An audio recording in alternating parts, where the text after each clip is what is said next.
There's a lot of things that are going on in our world, man, that we need a multi-layered approach to how we in the church, in the body of Christ, attack those modes, right? And being able to do it both grounded in our faith and grounded in the issues of injustices or the issues that we see in our community face. And so tonight I wanted to talk about how we at our work at the Firehouse Community Arts Center, how we started this nonprofit. I don't necessarily believe in what I call like faith-based, like not what I call, but what people call faith-based. And what I mean by that is I think faith is interwoven and faith is all over. And our faith in our relationship with the Lord should be alive. It should be public. It should be engaged. But there are different ways in which that level of engagement can be received and how it can really make an impact. And oftentimes it may even make, mess up some stuff as well, right? And so we started a Christ-centered hip-hop worship service called The House in 2003. And we started this service in 2003 because young people said, where can we, grow in our faith? Where can we know the Lord in His space? And so they began to just look for ways in which we can have a church this way, right? And so we started having this church. We're about to relaunch it June 1st of this year, and just yesterday, really. And the young people coming out, 400 or 500 deep, and we began to think through how can we as a church plant a nonprofit, but engage in the arts while at the same time not being churchy, right? And what I mean by that is that, not being able to shoo people away because you do have a message of faith, you have a message of love, you have a message of resilience, strength, affirmation, living on purpose, and all of that. But yet, oftentimes people who have been wounded and hurt by the church, they won't see that. This is just a church, proselytizing under the camouflage of the arts or something like that, right? And we didn't want to be that model. And so what we did was we started a nonprofit in 2006 called the Firehouse Community Arts Center of Chicago.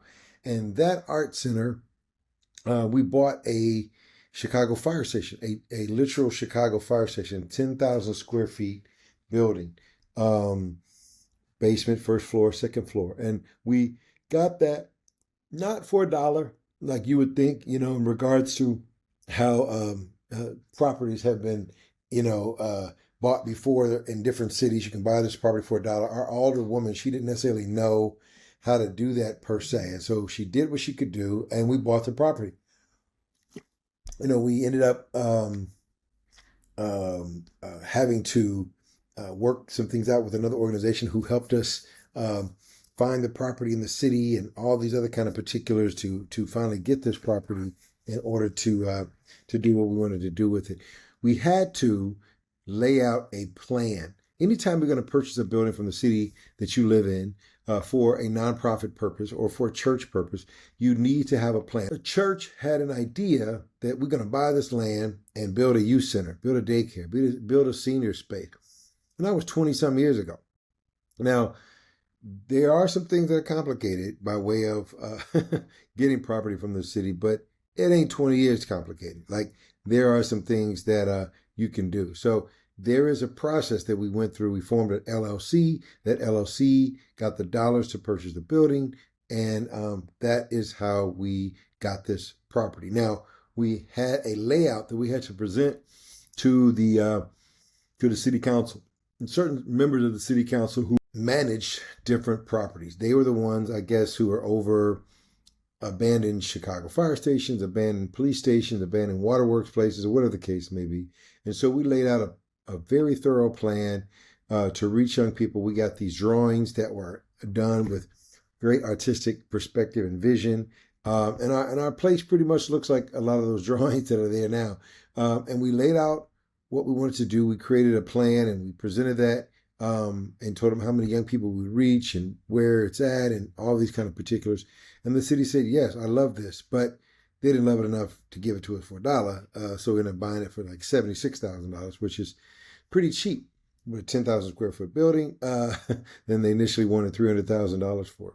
But what I want to talk with you about this movement of this effort, right? So we knew that we had a hip hop church. We knew that I've been in the neighborhood forever as Pastor Phil. We knew that people knew me on the streets, on the block, and knew about how I function in the context of meeting people right where they are to take them where God would have them to be. And so we knew in our nonprofit work that it had to look the same way.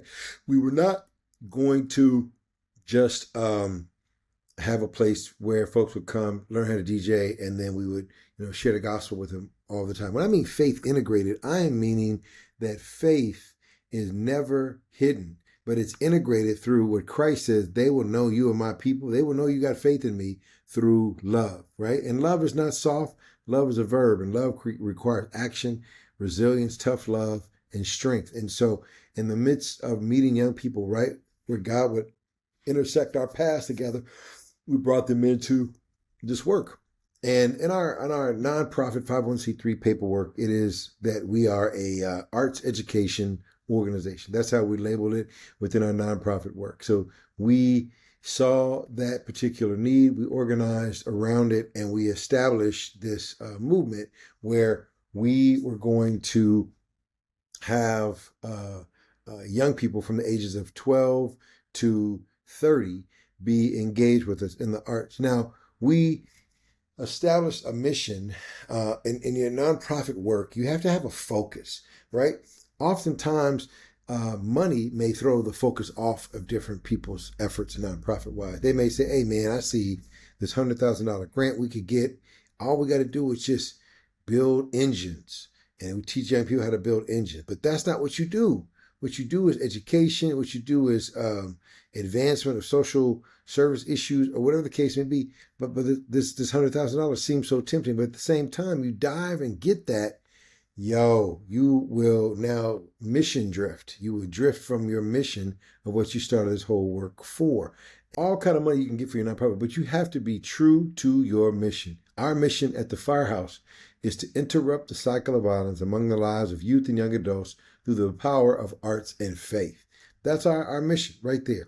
We speak that. We have it on our website. We have it everywhere. And what we do, our work is in three particular buckets. And I could break that down in the next parts of the show. But I really want to emphasize, if you're going to consider doing a nonprofit as a church or as a parachurch organization, don't lose your footing as a follower of Jesus Christ, but recognize the community that you serve in and how that community can best be served with what you're planning to do, and still interweave the faith element in there, which is the backbone of what you do. What does that mean, Pastor Phil, that faith integrated? It means that everywhere we go, we're looking for signs and nuances and prompting of the Holy Spirit in the lives of those we serve, where there's a great connection to bring in faith. We love you. We meet you right where you are. We talk to you about, hey, this and that. And as we talk to you about those particular things, we're talking to you about it from a faith perspective. So talking with a young man about his situation with his girl and things like that, and fighting her and stuff. I said, man, don't you got a daughter? Like, you don't want somebody fighting your daughter, hitting her down because, she didn't bring this kind of whatever home from the grocery store, she didn't wash the clothes right, or she went off on you about something. You don't want that for your daughter, right? So don't do that to somebody else's daughter. Now, I didn't have an address. I didn't say this is found in, Malachi, this or that. Just begin to teach a particular principle, right? That do unto others as you have them do unto you. And in so doing, it opens up a pathway to, wow, what you mean? How do you do that, Pastor? I've been getting so mad at my girl, man, blah, blah, blah. First of all, I got to recognize her as a human being, and I can make the same mistake 3 seconds from now. If I can be that humble and realize that, I need to take a step back and think through this, then, because my stuff may be stanky the next 5 minutes, then I need to listen to what this person's talking about. Just simple principles, I think, are what we believe are faith integrated principles, meaning that there is no a time where faith-based means to me, right now we're going to do faith. And I'm going to talk to you about the gospel, Matthew, Mark, Luke, and John, and we're going to do faith right now. we see it as interwoven in every facet. So from a basic conversation about, man, I can't never make these beats right in my DJ class. Man, you are impatient with your own greatness. Let your greatness come out. You have a beautiful spirit of this, man. You can do this. I mean, there's a calling in you. There's a purpose in you. You're here in this class because there's more to yourself than what you're limited by. Just think unlimitedness. Those simple conversations, man, for 36 years in my ministry have brought about all kind of young people coming to faith in Christ. Not because I led with holy water or I led with some kind of anointing coming forth and some kind of heavy church language. It came because I cared in that space. So I'm saying to you, as a leader, as a follower of Christ, as a faith leader, you want to start a nonprofit, ground your mission around faith integration, meaning that you are going to be committed to faith in Christ. You're going to be committed to what it means to do this work, but you're going to lead with love. You're going to lead with that level of an example, right? And as you do that, you will find that the person who has been seeking this authentic faith, this authentic connection with God will come out. This person is waiting for somebody not to judge them. They're waiting on somebody to recognize their value, recognize their self-worth. But sometimes in the marginalized communities we serve, there are so many layers that people have to go through before they can open up. And though they may be dying on the inside to embrace faith and embrace God and walk in Christ, there's a lot of layers that maybe have hindered them or hurt them in that space. And so you want to make sure that you're a safe space without announcing we're a safe space. You want to make sure that you are comfortable in that last aspect of theology. I think sometimes it's a challenge for people because I think we've done a disservice in our own faith, meaning that we got to believe that if I don't share the gospel with you some kind of way right now, this moment, that if you go out and get hit by a truck, oh my God, I missed my opportunity. Now I get that conviction and I get that uncomfortable. I used to do street evangelism all the time and I still will do it. However, I do it with a different kind of edge to it now. But the point is that you got to realize that person that you're talking to and you feeling you didn't share the gospel that day before they left, God's been already working with them way before your behind got in their life, right? And so if God's already been working with them, then you got to trust the process. Trust the process that God has brought them into your life for this moment to remove a particular obstacle, to maybe lead them all the way through, to journey with them, right? I believe it is about the journey more so than it is the destination. And you look at the life of Christ. Christ journeyed with his disciples. He journeyed with them young fellas, right? He walked with them. Right now, again, it was a Jewish community. It was real close-knit. People knew each other. I'm sure Jesus knew Peter. I knew Peter probably knew Nathaniel. Nathaniel knew Philip. I mean, there are different, folks who knew relationally and then folks knew just culturally because there is a tight Jewish community. So when Jesus came to pull his disciples, I'm sure it wasn't just brand new guys who he just met. I don't even know these guys. I see them fishing. I'm asking if they're going to follow me. So I say that in light of the example that we have in Christ with his incarnational calling and ministry, meeting people right where they are to take them where God would have them to be in order to pull out of them who God created them to be, right? Without coming to them with a heavy hand or with a lot of churchianity in that space. He spoke the mysteries that they had not really understood all the way, taught in stories in that way. So I'm saying to you, as a faith leader, as a pastor, you want to start a nonprofit, get your theology together, right? Get your theology together, right? Get grounded in the fact that you are going to be faith integrated, which is what I'm nudging for, and not so much faith-based. I mean, you gotta see the times and the flow of where we are with where people are at and their understanding of God, and their understanding of faith, their understanding of life. And we have to be one that is not subduing that or compromising that, but meeting people right where they are in those spaces. Folks used to swear up and down by King James Bible. Now the same people are reading the NLV, right? New Living Translation, NLT. So there's a level of understanding that comes over time.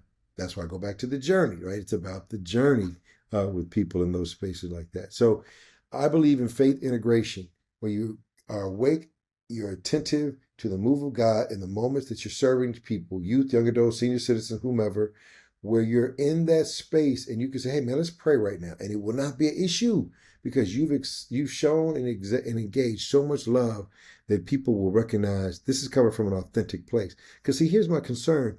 When we come with more straightforward, can be, raw and uncut faith, and sometimes there's a place for that. Sometimes people just mimic what you just said and adopt that as a way of life, and they come to faith in Christ, but they don't really have any kind of backbone to it, or they may not have even understood what you're saying, but they're just going through the process. I think what I've observed over 36 years now of ministry with youth and young adults, it is that organic move of God as you journey with people in that space. I believe that the local church can do a lot. They definitely can do a lot. And I think the local church can springboard other organizations from itself in order that they can make another level of impact. Now, some of that, I believe, I'm talking to you today about this nonprofit work, is that there are other monies out there that are accessible for you as a nonprofit than it would be just by a faith-led organization. Now, there are faith-led organizations getting all kind of money, and they're getting them through evangelicals who give money and award that kind of money to folks, millions and millions of dollars. You have to be in the right circles, though.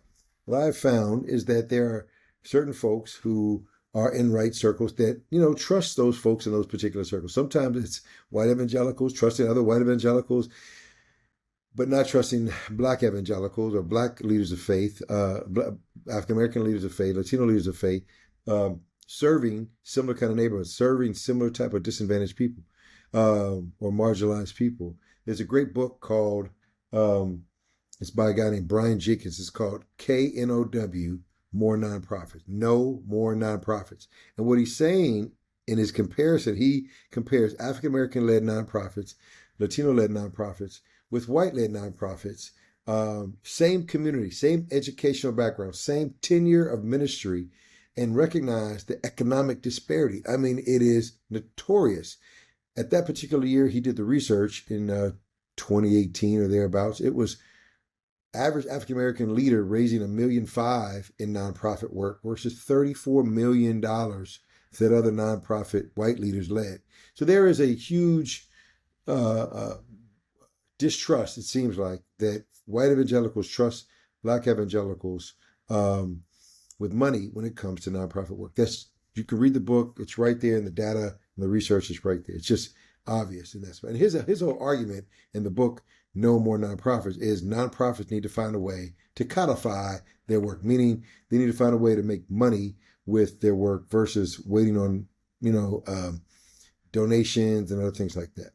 What I want to emphasize in this section is as you start your nonprofit, have a solid mission. I believe a mission is, what are you doing, to whom, for what, and how, right? So our mission, we interrupt the cycle of violence. What are we doing? We interrupt the cycle of violence to youth and young adults in North Lawndale. To whom? Right there, youth and young adults in North Lawndale. Interrupt the cycle of violence among the lives of youth and young adults in North Lawndale through the power of arts and faith. And how? And that's how we are doing it. We're interrupting the violence. To whom? To youth and young adults. And how? Through arts and faith. Have a mission statement that can fit, on a pocket of your T-shirt, if you had a pocket on your T-shirt.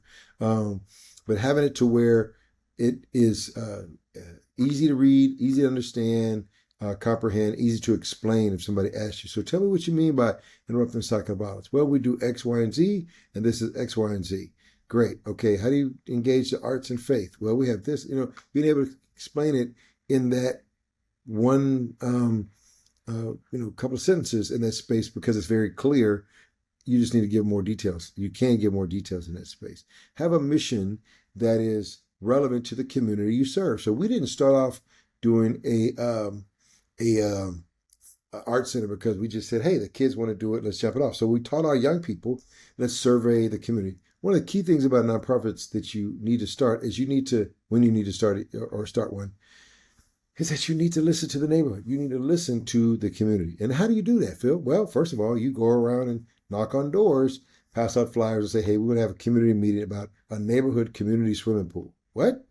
And that may bring people out. You may bring block club leaders. You may bring politicians. You may bring everybody out who is interested in what it means to start this neighborhood pool. But you get the neighbors together and you say, hey, we have a lot of young people in our community that I've been working with at this school and that school who just don't have a place to go, and they all have talked about wanting to go swimming. So I take them back and forth.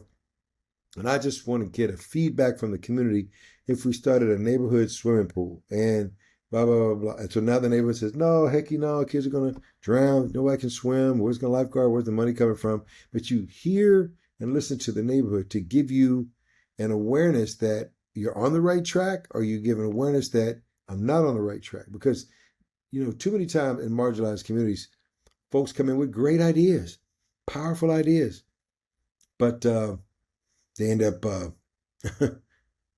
getting sunken because they thought everybody in the neighborhood needed this. And then that thing lasts for 3 minutes. And now the folks who had the money, built this big old thing, are like, well, I thought the people needed a safe place to X, Y, and Z. Well, you didn't ask the people, man. You just had money. You had the resources. You knew how to navigate downtown to buy the property, build on this land. And now you're looking at a vacant 2-story art center house or whatever the case was, because nobody was wanting to do that, right? Too many times marginalized communities have been dumped on, not seen as having any value of their own to say what their needs are. So I suggest to you, first, listen to the community, right?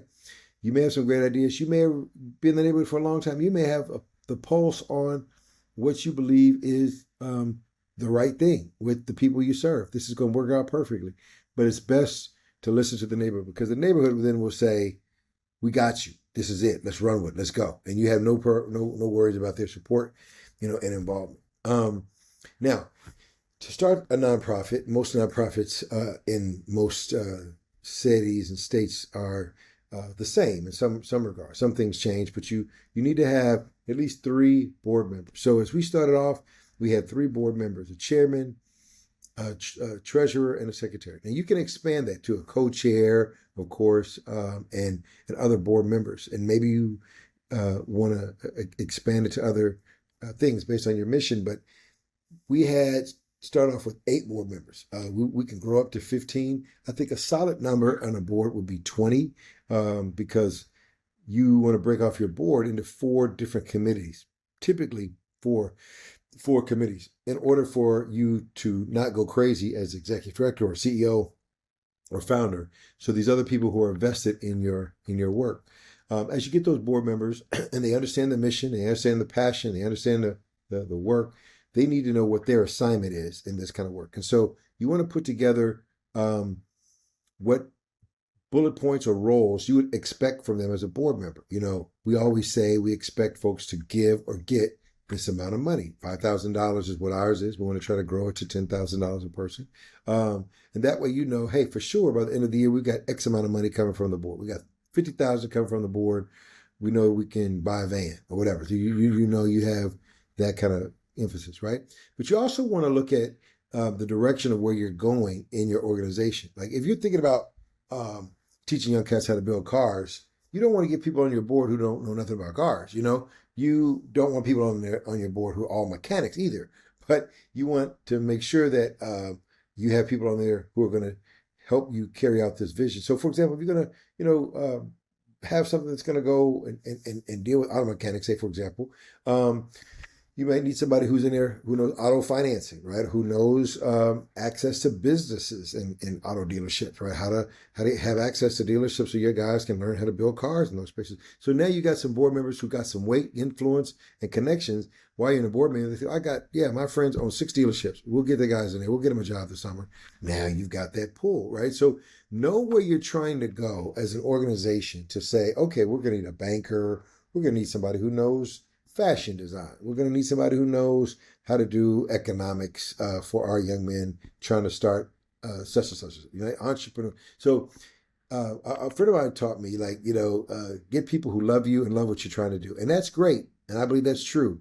At the same time, you got to get people who have some skill set and some resources, even though they love you and love what you're trying to do, who can bring some of that skill set to the table. So you have your perspective of what kind of board you want based upon the vision and the direction you're trying to go. Remember, the board's position is to help you as the ED or founder or CEO succeed. They only hire the lead person of this nonprofit. They don't care who you hired a janitor. You hired a janitor, great. Are you sure he can do the work? Great. Okay, we trust you to get the right person. They don't care if you hired, as long as the budget matches, but they're not going to be in the weeds of all the people you're going to hire, unless it's about a salary increase or something like that. But the core thing is that you bring on people who are going to support you, are going to have an understanding of your vision, are committed to that vision, can maybe even rattle off the mission statement, and be able to, have your back when it comes to situations that cause some tension in that work, right? Why didn't this get done? This person dropped the ball, this person dropped the ball, and they want you to be quick to fire you or get you off that board, get you off that nonprofit. As you know the path you're trying to go, you've listed out what kind of roles you need for board members.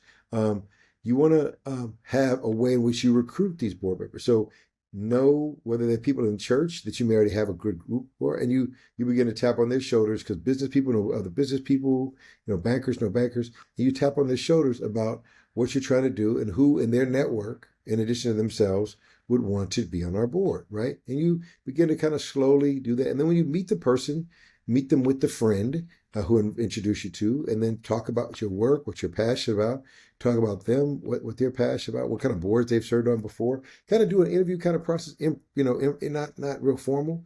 And if they say, yeah, I think I'm interested, then say, okay, let's have a one-on-one. Then you meet with them. You may give them an application or some kind of formal thing that says what you're looking for in a board member. And they're, hey, I don't know if I can give you $5,000, but I can get $5,000. I can hustle it and get, okay, cool. So then you begin to, get those people in line in those places. I've been on we had board, man, we had to fire every board member on there. They were good people. Some of them were with me for a long time, but man, they got too much into the weeds. I'm telling you from my own experience, they got too much into the weeds, man, and it was horrible. They wanted to know this and what was going on with this funder. They don't need to be concerned about anything along those lines unless it jams up governance. Governance meaning that they're governing the board in a way that you're going to be, you're responsible, and what they call fiduciary responsibilities will be on point, so that you turn in your 990, you turn in your audit for the end of the year, all those kind of particulars, so that you're on the up and up. That's their fiduciary responsibility. Somebody try to sue you, they're on point. We're trying to make sure what's going on with that. So in the midst of all of that, you want to make sure that you have those right people in that space, right? And make sure that you are recruiting them in that way. Now, 4 areas I think you want to have on your board, in your like committees that you want them to really be in that space. One is finance. You want people to know, hey, when the profit and loss report is out, what are we looking at? What are we forecasting? This is what we've got to get done. Somebody can look at the finances and know. You might want to then recruit a CPA, somebody who's in finance, who knows financing that way. Second, you want governance. You want a team that's knowing the governance of the things that keep you legal and keep you legit and keep you out of harm's way, right? Do we have enough workman's comp insurance? Do we have our taxes and stuff up to date? Have we filed a extension if our stuff is going to be late? All those kind of nuances. Governance want to make sure. Do we have enough protocols in place on our manual, in our employee handbook that says we're covered? Do we got stuff in there about inclusion, diversity and inclusion? Those kind of things like that. The governance will help you do.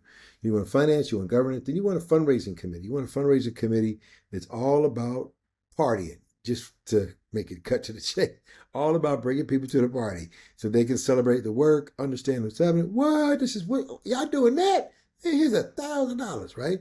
And that finance committee, the fundraising committee, their focus is to partner with you around the fundraising plans that you may put together if you have a fundraising person to connect with them, to understand what those particular commitments are so that they can say, oh, okay, you're going to have this event in a bowling alley. Great, I'm going to bring 6 of my friends.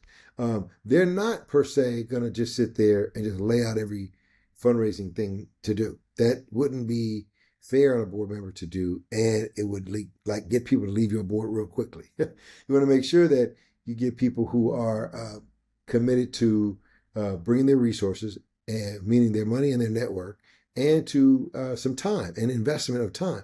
We need everybody to be at the fundraiser event at 4 o'clock to set up. We need everybody to stay till 9 because we got to sit down and we need to meet with people. So cool, that's just twice a year. I can do that, right? So make sure that their money, their network, and their time is committed if they're going to be on the finance committee, and really all the board too. I guess the last one is maybe a marketing PR kind of thing where there's a group of folks who are helping get your word out, get the word out. Hey, Phil, I got your interview. Hey, Phil, we put this article in this newspaper. Hey, let's put our data in this kind of circuit, right? So there is an effort that is made by a group of people who want to pump up what you're trying to do and try to make things happen in those spaces that way. So this means then you got to find people who kind of have skills in that way or have some insight in those spaces who could actually say, hey, I can really do this. So I'm gonna be down. So as we're talking about this, what does it mean to have a faith-based organization or a church run a nonprofit? You want to understand what we said at the beginning, why and how do you want to engage faith? I believe making it integrated. Second, you want to have a strong board. Sometimes people believe, which I get it, the gospel is all that we need. We don't need anything else but the church. And that's true. I believe that. However, on the other end of that, we live in like 2024, and there's a whole another reality of where and how we can meet the needs of the people and still stay true to the gospel, stay true to who God called us to be in these spaces. So I want to talk about now money and raising money for your nonprofit in those spaces like that. First, you have a mission. Your mission is solid. Got to have a solid mission. Then second, you have a solid board that's able to be keeping you out of harm's way, bringing money in, bringing awareness of what you're trying to do, and really celebrating the fact that they're on this phenomenal and working with this phenomenal organization. Then you want to make sure that you have something worth donating to, right? You want to make sure that you have something that's worth donating to, that people are like, oh yeah, I definitely want to give to that, right? And the key to that is your programmatic stuff. So people want to just go right into a flippant kind of programmatic thing. Oh man, we get books to kids, and man, we drop them off at the schools. Man, they be getting all our books. Well, what does that mean? They get all your books? What type of books are they getting? How do you know that they're reading them? How do you know that ain't nobody trying to get them and just sell them in the neighborhood somewhere else?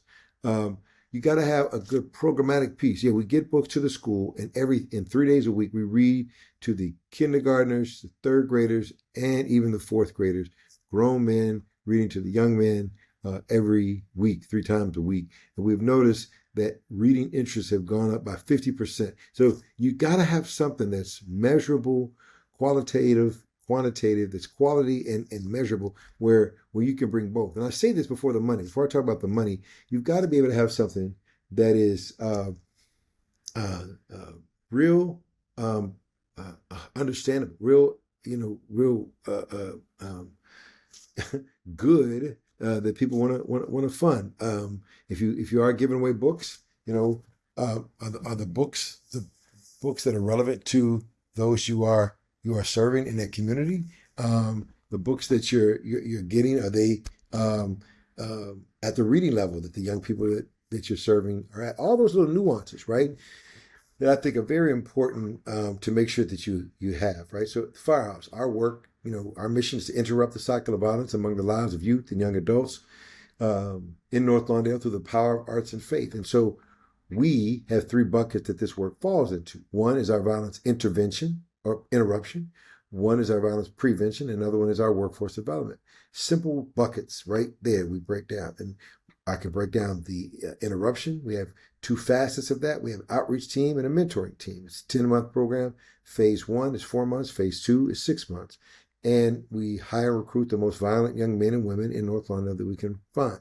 We hire them for 10 months to get out of the way and recognize that they can live on purpose, walk in authority on the strength of their character. And as they do that, they learn a skill that they can become more marketable in or put on a career path that they can find a way of, be grounded in a way of life. All of that, we have data for. We have, data that shows that in the areas we serve in North Lawndale, that murders have gone down by 75% since 2021. We've got data that shows that. So people who would see our work would want to know, I'm giving money to a bigger thing around violence interruption. Is there any hope to Chicago and violence interruption? Is there any oh, wow, you guys are 75% decrease of murders in these 4 areas that you serve. That's incredible. So now they have, some interest in that because we have some real data. We take our data and we get it to North Park University, and North Park University assesses it, puts it all together, flips it up, turns it around, and then they give it back to us and say, this is what you just did. Whoa, this is what we just did. So it enables us to communicate our work with a little bit more meat to it when it comes to fundraising in that space. Then we have a Spark Arts. Spark Arts is incorporated into all of our work with our one mission that we have. But Spark Arts is our prevention arm, and that's that 13 or thereabouts to 24-year-old. Those young people meet us the first time because they want to play the guitar. They want to make music. They want to dance. They want to make food. They meet us the first time because they want to engage in the arts. And so we have a bunch of young people we hire and we bring on every year. It's about 1,000 young people are there, about 2,500 a year we reach. But in the context of our Spark artists, these students are new to art or they want to engage in the arts. And we have seen an 80% increase in self-esteem in the lives of young people who are with us within the summer in a 12-week program or in a 20-week program during the school year. So with that said, we can now give that to people, talk to people, and people would consider funding us or donating to us or supporting us in that space. You want to make sure as you're talking to people about raising money with people, that you understand what their hotspots are. You understand that you're talking to somebody who loves pizza, and you're like, hey man, but man, we got the best pot roast. They're like, man, that's great. That stuff makes me sick. I ain't gonna give you no money, right? So you want to make sure that you have the right people that you're talking to, understanding their motives and what their aspirations are. Realize this: people give to people. Later, they'll give to the project, right? People give to people. They love what you're doing, love what you're about, and they give to you, right? And so gradually, as you grow an organization, they'll give to the organization and what the organization's about, and they want to know, the leadership and things like that if leadership changes. But in the sense that that you're the first sign, first face, first salesperson, if you will, first person to convince them that, man, your money is and it's great in this space and it's going to make a difference in the lives of the young people. So you have to have a good handle on the fluidity of your work and what it means when a young person or a senior citizen or a house you're going to build, what's its impact in the community that you serve, right? So making that happen. So when we talk about violence and we grab one young man, that person affects between 5 to 8 people in his family. So now 5 to 8 people, mama, brothers, sisters, cousins, nieces, nephews, are all affected by June, who's in our VIP work, very important process, in our violent interruption work, and he's not in jail. Y'all don't have to go see him in the juvie. You don't have to go see him in the county because he's with us. He starts, he comes home and he's got a little bread. So there is 8 people we're affecting with one kid involved in our program, right? So we share that with donors because of if that one kid went to jail, he would face 8 people, broken, messed up, hurt, trying to put money on his books. All these little nuances that create like a ripple effect in the consequences of this work. So here's the point. You talk to a donor, you want to find out so, hey, thanks for meeting with me today. What are the things that you know about our work? You want to find out what they know about you, right? Oh man, I know y'all do some stuff. I saw a street dancing y'all did. Okay, so now you know they may like the arts and they may like dancing more so than just the arts in that space. So when it comes to the movement of those individual donors in those ways, you want to have that level of awareness, but you want to stay on mission. They may say, "Man, I love, you know, planting trees in these vacant lots, man, and really growing up our nature." That's not what y'all do. Man, I could connect you to another group that does that all throughout the city of Chicago, especially in North Lawndale. Now, they may appreciate that. They may still stay with you, but that it's going to be like pulling teeth to get somebody who donates like that to really see the value in what you're offering if their hot spot is planting trees, right? And they're not going to necessarily give you as much as they would if you were in the passion of where they're at, right? In those spaces like that. So on one end, the individual donor for your nonprofit is the first place to start. You don't want to jump off into grants and foundations and state funding and things like that too soon, because those things can be a headache. Those things can be hard to manage if it's just you and some volunteers.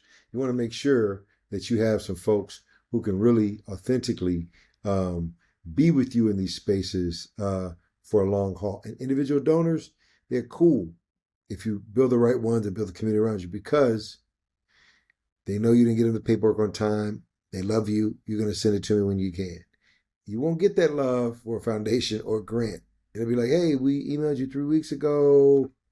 What's the word with the paperwork? We haven't got anything yet." You want to cultivate about 5 areas where you can bring in revenue, right? 1, individual donors. Build your individual donor base up. I don't care if somebody give you $1. Just build them up, get their name, information, everything, and then keep communicating to them. Not over the board, not over the top, but you want to make sure that you send something to them once a month. "Hey, we did a trip this month. Thank you so much for your support. Here's some pictures. Here's a story."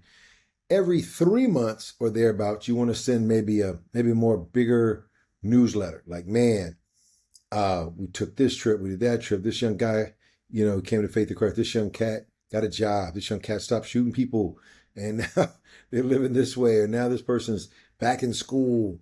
Whatever it might be. And then you may, on that newsletter, have a wish list.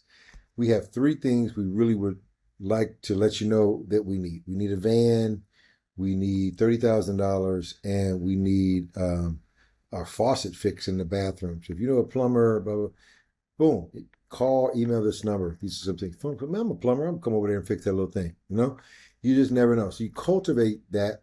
Then you have different events with your individual donors. You can have them online. People who give, you can determine, hey, what we say is a major donor is $500.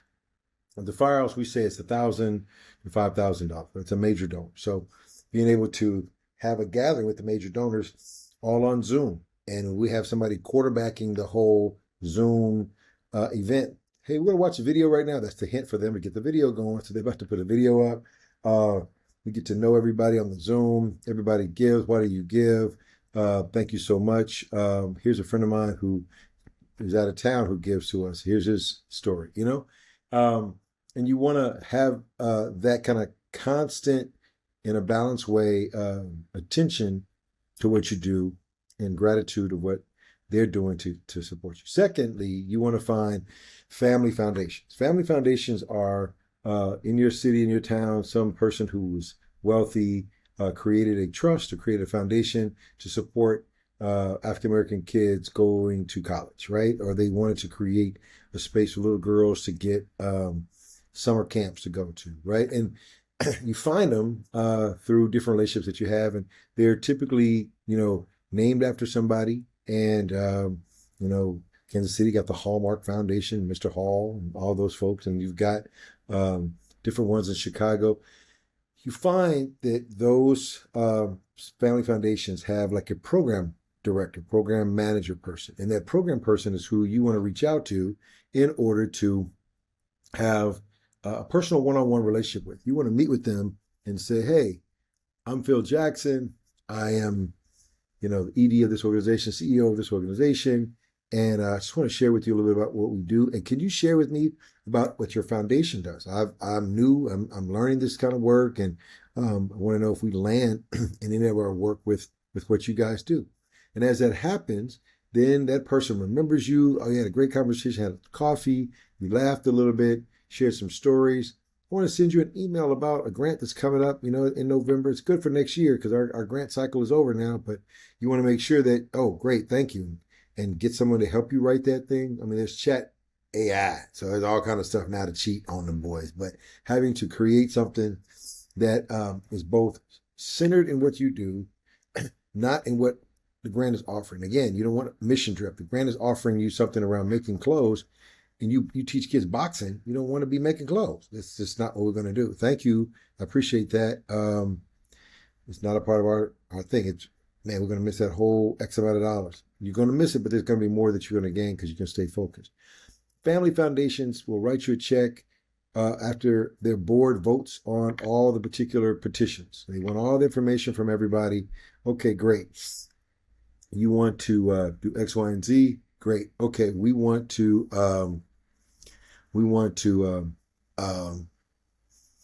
support you and fill out this paperwork. And they may have a limit. They may say we support first time donations $20,000. That may be great for you. That'll run. It's great for anybody. I'm not saying just for you, but it may be like maybe just perfect for what you would need in that particular moment at that time. And then you want to find ways in which you can get other partners that may work with you, that you both can go to Family Foundation and say, hey, I know you supported so-and-so before. This is the arm of what we do, and what we're trying to do together is X, Y, and Z. And you may be able to get on what they're doing as a partner. Now your 20,000 becomes 100,000, but you get 50 and they get 50, and now you do this great work, right? And so those kind of things, family foundations are looking forward to. Hey, our partners are coming together and are doing this work with this grant we propose. Some family foundations have grants that you can apply for, that they're just standards. Some family foundations will say, hey, this is what we got. This one, you can come to them and say, hey, I got an idea. Would you fund this?